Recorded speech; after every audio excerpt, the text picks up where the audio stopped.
अच्छा हाँ हो कॉल जा तारी बोल। हाई फाई रंगदार स्टाइल घायल कोइले बात तोहार समाइल वादा करा तनी रहब शरण में कोनो फायदा नहीं है।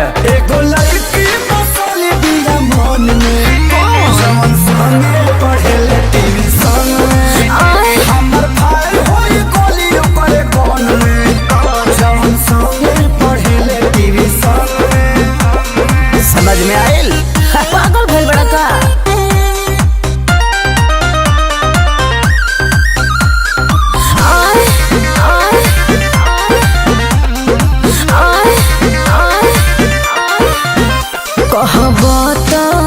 तोहरे ही स्कूल में नाम लिखवाले सारा दुनिया से लड़के जोड़ी तोहरे संगे बना बन गई रामा तो कुछ करबे रे तोरा हाथे न आई बड़ी अपना माई के बतहिया ओकरे के बनाई बरे खर्चा से अपना घुमाइब लंदन में सोना हो एगो लड़की बसल बिया मन में जवन संगे पढ़ेले टीवी संगे ओकरे संगे शादी होई ना दगनी जवन लड़की पढ़ेले टीवी संगे।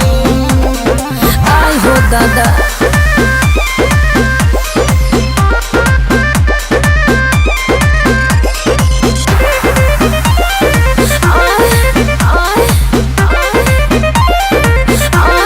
हमरा से उसुनार ना होई चुना मुनिया बात बना रही। भले साटे माथे पर बिंदी चाहे के तो नो पेनी नो थुनिया मुँह पर मेकअप मारी के ते तो चमकत बाड़े रे झूठो पवन खेसारी लगवा ते तो झमकत बाड़े रे।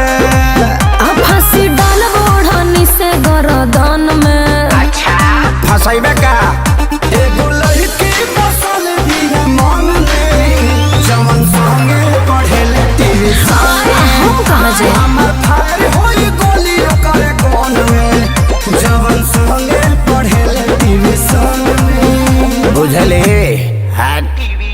आए